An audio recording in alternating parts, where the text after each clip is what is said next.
welcome to Steve's World UK. Today I'm back at Longleat in Wiltshire. So today, wings, breathtaking bird displays are part of my world.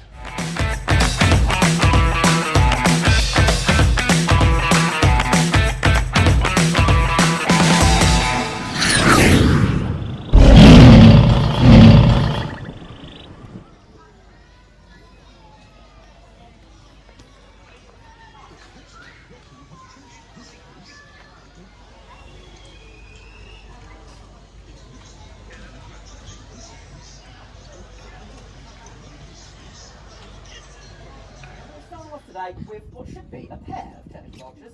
I can't help but notice I've only got one. Here he comes. And this is Tiamor and Java, both very, very lovely vultures to bring out here and do some work with. Now, before I really get into the bulk of the flying, I do just have to do the quick health and safety bit with you. So I do ask that whilst I'm flying birds around today, that you try and keep yourselves relatively still. Don't suddenly stand up as a bird is flying right towards your face, basically. If a bird starts looking at you as if they're about to come join you for a snack, I would just recommend hiding your food away from them. And if anybody's brought any company toys with them, anything that looks like something that one of my birds might want to try and hunt, I would also recommend keeping that hidden for the duration of the flying. But as I say, we're starting off with Tiamor and Java. Tiamor and Java are both about 4 years old. They're very, very sweet vultures to work with, and they're both hand-reared birds. Now, I didn't hand-rear them. They were hand-reared by our colleagues down at our sister centre in Gloucestershire about 4 years ago, before we came down here to Longleat. And they are, just as I say, brilliant, brilliant vultures to work with. But despite having been raised and trained in the same manner, they have two totally different personalities. Java, the one over there, he's the one who puts the effort in out here. He goes off and he does some really fantastic flying most days. Now Java, because he does go out and do a proper bit of flying and goes for a bit of a wander, he's also the one who causes me more mischief. We did a demo about a week and a bit ago, where he just disappeared off almost immediately when I brought him out here. I had no idea where he was to begin with, and it turns out he'd just flown over the hedge into the family farmyard and was sat watching the emus, which he obviously thought was very interesting. And it took him about 20 minutes to work his way back over. Whereas Tiamor, I don't think he's ever really gone much further than where he is at the moment, just down that slope.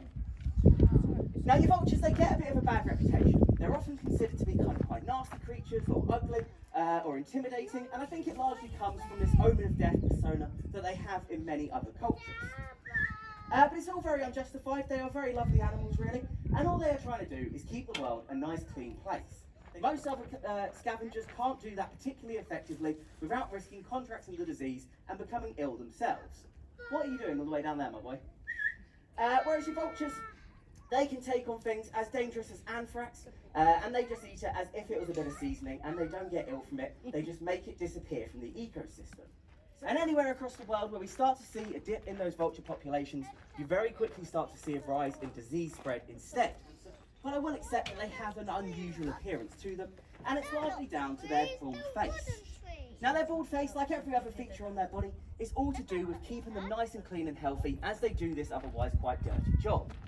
Because vultures, particularly turkey vultures, are very social creatures.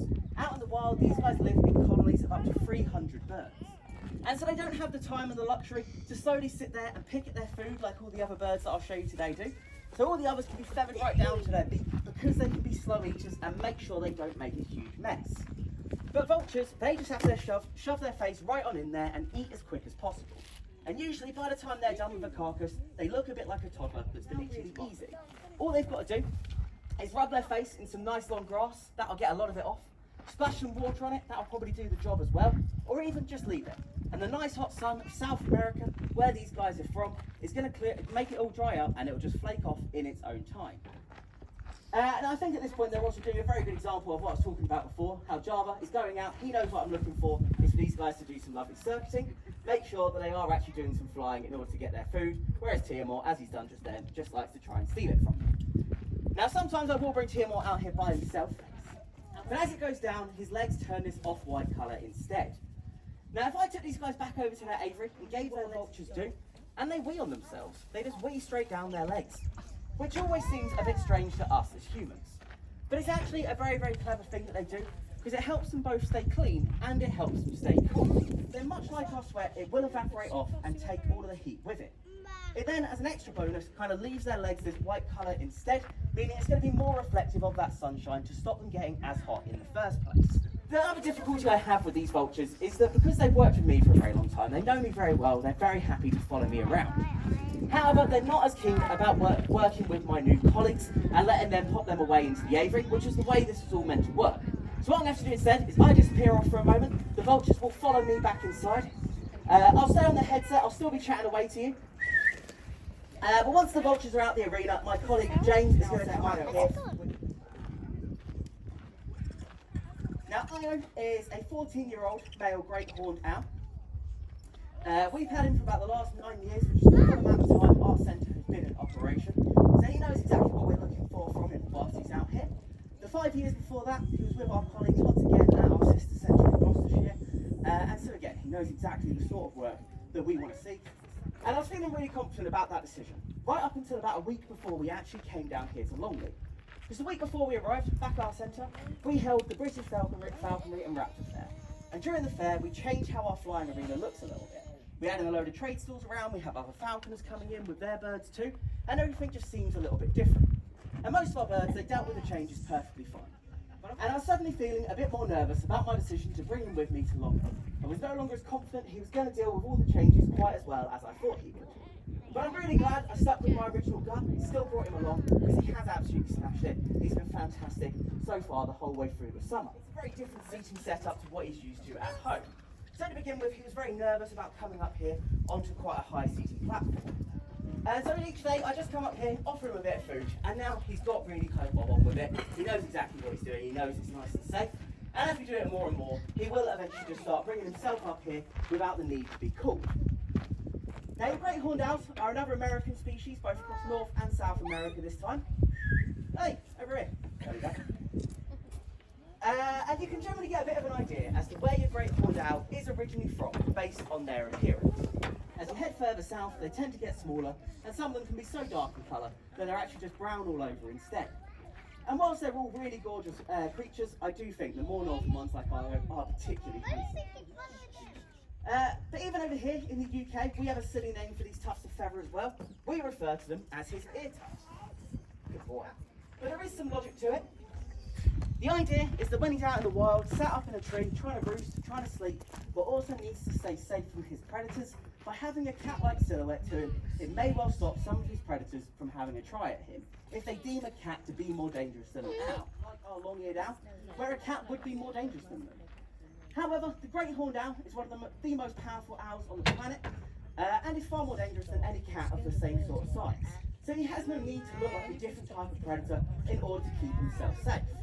So much more likely, what these tufts of feather are for are just an indicator of Asio's mood. That means he's feeling a bit nervous, a bit on edge, and I've just got to be careful about how we proceed. And then the thing I really don't want to see from Asio whilst we're out here flying together is for him to push his ear tufts right forward and him start hooting at me, because that means he's flirting with me, and that's just very inappropriate on a flying demo. Through the forest, as their great big broad wings make it very hard for them to weave through the trees. But they still want a tree line somewhere nearby. That's where they're still going to breed and where they're going to nest. We've seen these guys living on the edges of the great Canadian lakes, and instead of hunting rabbits, we've seen them swoop down and catch fish right off the surface of the water. We found these guys living in city centres as well, really densely populated urban areas with a small little green space, little park with some trees in it, and tucked away up the tree is a great horned owl, and when no one's looking, they swoop down through the streets and catch city rats. But as you walk further away, they're seeing their dinner get further away from them, and so they normally have that kind of just natural instinct of, oh, I should probably keep up before that does get too far away from you. There you go, he gets his bit of food there, and then he's going to step up onto my glove, and I'm going to pass him on over to James.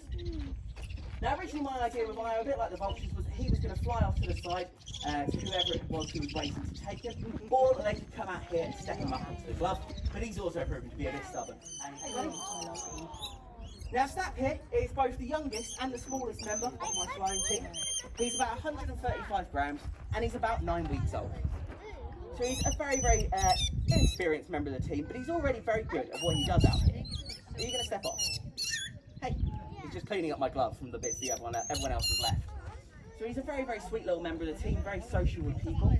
But it is going to be quite a noisy part of the demonstration, because he does just spend most of his time shouting at me.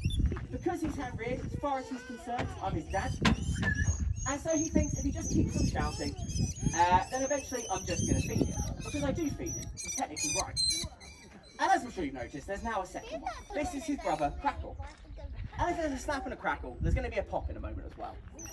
And so Snap, Crackle and Pop are all about 9 weeks old. It's about 4 days different from oldest to youngest. And they're a very sweet little trio of red-footed falcons. Now they're all very vocal because they all just shout at me for their dinner all the time. And I should also warn you, they don't really have a sense of personal space. So if they do come and land on you, I do apologise. Just keep yourself nice and still. They won't hurt you, and I'll then call them back on over to me for their bit of food.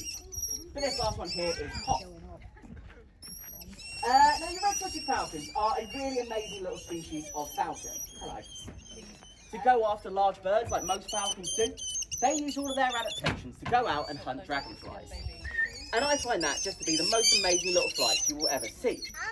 You tend to find red-footed falcons living in forested areas. They need the trees in order to feel nice and safe from their own predators. And somewhere nearby, they want a big water source, something like a lake or a river, that loads of bugs are going to be skimming away over so they can go out and hunt. However, we've got one landing on a lap over there. Yeah, so because they are hunting these little insects, they haven't got the same drive for competition for their food that other birds of prey have. Most birds of prey are incredibly territorial with one another because they don't want to risk sharing their food source. But that is not the case in red-footed falcons. Because there's so many bugs to go around normally, they don't have to worry about everybody else eating the food before they can. So you do tend to find these guys being a bit more social than most other raptors are. And in particular, this shows during their breeding season. Most raptors, they'll have a pair, male and female, come together in great big colonies. Normally about 20 pairs will come together and raise their chicks en masse within just a group of trees. So they naturally live out in Eastern Europe, where it's very, very cold out there during the winter months. So whilst during the summer, there's plenty of food to go about and they can successfully breed.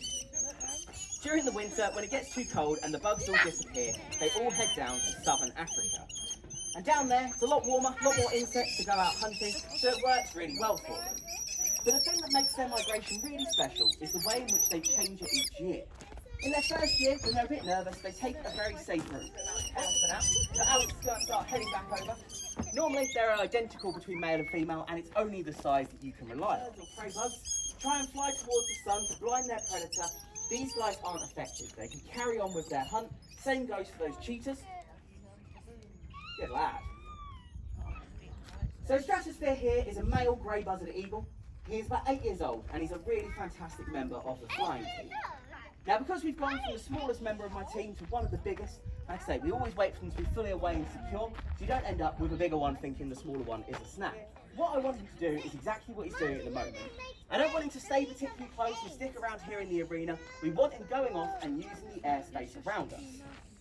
Because eagles are built to go soaring and gliding. That's how we want them to fly whilst they're out here. Over in Yorkshire where we fly. But down here is because sometimes what he's doing out of view is he is doing some really lovely flying. And he doesn't necessarily realise I can't see it, so he still wants his reward for doing so. But then other times all he does is he goes sits on the roof of the longhouse, and I'm pretty sure he's just pretending that he's off flying, hoping to come back and still get his reward. But right, he has taken off there, done a good bit of soaring and gliding, so we are going to let him come in and get his first piece of food. So hopefully as he comes in, going to tuck those wings a little bit, get in for a little bit of a low stoop, and then slow himself down just before he lands. Good lad. Now we'd seen him about 4 or 5 years ago. He'd been chocolatey brown all over instead, and he'd also had a much longer tail on him. They start off with about an extra 3 inches on their tail compared to what they end up with as an adult. And it's because young eagles, when they're very inexperienced at flying, one, they're a bit clumsy. They sometimes end up breaking their tail feathers. Then you just break the tip off a feather that's already a bit too long. But they can also hunt any bird in the sky. So he took off at an angle, started to do a little bit of a loop and a circuit, and if he can just get himself into a good position, we're going to call him in and let him have it. So he should hopefully be coming up over your heads in just a moment. I'm going to stoop himself down onto that perch. Here he comes. Good lad, to then get his dinner. Right, that is unfortunately all we've got time for on this demonstration today. I hope you guys have enjoyed it. If you do have any other questions, I'm going to stick around here at the front, so please feel free to come forward and ask away. We do have 2 more flying demos on throughout the day with totally different birds on each one. But whatever you do the rest of your day, I hope you have a good one. And thank you very much for coming today, guys.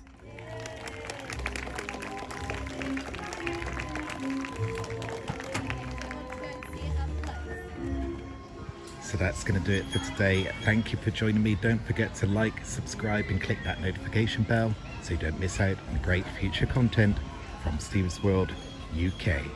Until next time, be safe, be good, be kind and be careful. It takes 24 hours for the world to turn once, but only 2 seconds to like or subscribe to see great future content from Steve's World UK.